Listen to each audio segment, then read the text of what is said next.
اعوذ باللہ من الشیطان الرجیم بسم اللہ الرحمن الرحیم۔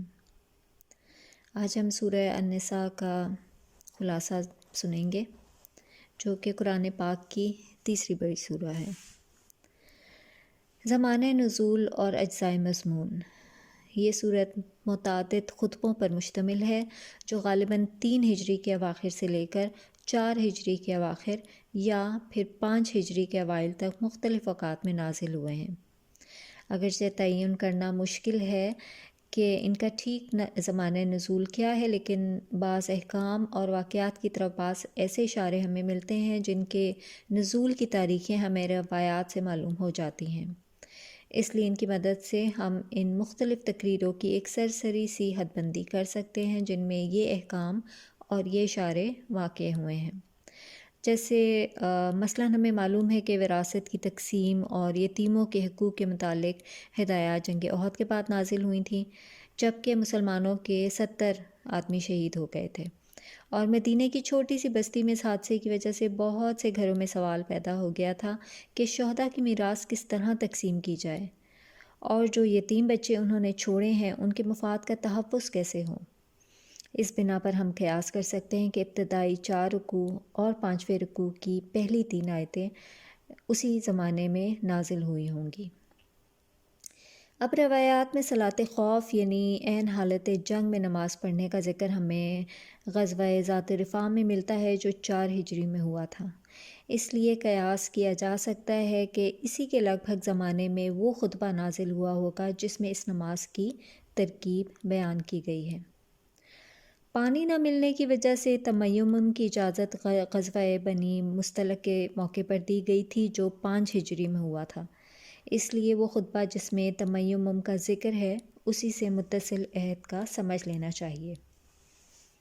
اب اس کا شان نزول اور مباحث سن لیتے ہیں۔ اس طرح بحیثیت مجموعی سورت کا زمانہ نزول معلوم ہو جانے کے بعد ہمیں اس زمانے کی تاریخ پر ایک نظر ڈال لینی چاہیے تاکہ سورت کے مضامین سمجھنے میں اس سے مدد لی جا سکے۔ نبی صلی اللہ علیہ وآلہ وسلم کے سامنے اس وقت جو کام تھا اسے 3 بڑے بڑے شعبوں پر تقسیم کیا جا سکتا ہے۔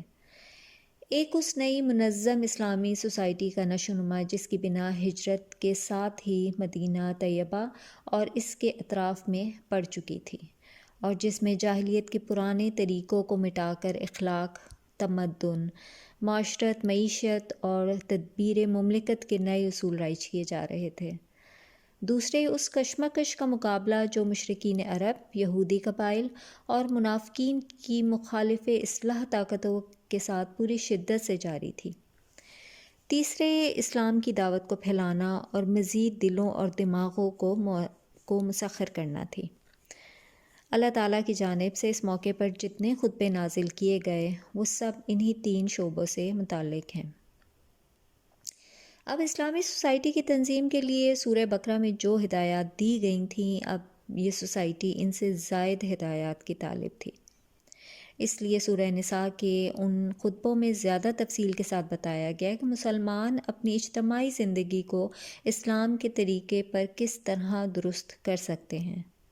خاندان کی تنظیم کے اصول بتائے گئے، نکاح پر پابندیاں عائد کی گئیں، معاشرت میں عورت اور مرد کے تعلقات کی حد بندی کی گئی، یتیموں کے حقوق معین کیے گئے، وراثت کی تقسیم کا ضابطہ مقرر کیا گیا، معاشی معاملات کی درستی کے متعلق ہدایات دی گئیں، خانگی جھگڑوں کی اصلاح کا طریقہ سکھایا گیا، تعزیری قانون کی بنا ڈالی گئی، شراب نوشی پر پابندی عائد کی گئی، طہارت و پاکیزگی کے احکامات دیے گئے، مسلمانوں کو بتایا گیا کہ ایک صالح انسان کا طرز عمل خدا اور بندوں کے ساتھ کیسا ہونا چاہیے، مسلمانوں کے اندر جماعتی نظم و ضبط یعنی ڈسپلن قائم کرنے کے متعلق بھی ہدایات دی گئیں۔ اہل کتاب کے اخلاقی و مذہبی رویے پر تبصرہ کر کے مسلمانوں کو متنبہ کیا گیا کہ اپنی ان پیش رو امتوں کے نقش قدم پر چلنے سے پرہیز کریں۔ علاوہ ازیں منافقین کے طرز عمل پر تنقید کر کے سچی ایمانداری کے مقاصد واضح کیے گئے اور ایمان و نفاق کے امتیازی اوصاف کو بالکل نمایاں کر کے رکھ دیا گیا۔ عہد کی شکست نے اطراف و نواح کے مشرک قبائل یہودیوں اور اپنے ہی گھر کے اندر منافقوں کی ہمتیں بہت بڑھا دی تھیں اور مسلمان ہر طرف سے خطرات میں گھر گئے تھے۔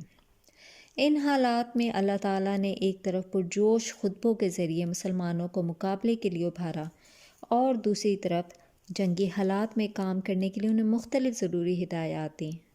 مدینے میں منافق اور ضعیف الایمان لوگ ہر قسم کی خوفناک خبریں اڑا کر بدحواسی پھیلانے کی کوشش کر رہے تھے۔ چنانچہ حکم دیا گیا کہ ہر ایسی خبر ذمہ دار لوگوں تک پہنچائی جائے اور جب تک وہ کسی خبر کی تحقیق نہ کر لیں اس کی اشاعت کو روکا جائے۔ اب مسلمانوں کو بار بار غزوات اور سریوں میں جانا پڑتا تھا اور اکثر ایسے راستوں سے گزرنا ہوتا تھا جب پانی فراہم نہ ہو سکتا تھا۔ اجازت دی گئی کہ پانی نہ ملے تو غسل اور وضو دونوں کی بجائے تیمم کر لیا جائے۔ نیز ایسے حالات میں نماز مختصر کرنے کی بھی اجازت دے دی گئی اور جہاں خطرہ سر پر ہو وہاں صلاۃ خوف ادا کرنے کا طریقہ بھی بتایا گیا۔ عرب کے مختلف علاقوں میں جو مسلمان کافر قبیلوں کے درمیان منتشر تھے اور بسا اوقات جنگ کی لپیٹ میں بھی آ جاتے تھے، ان کا معاملہ مسلمانوں کے لیے سخت پریشان کن تھا۔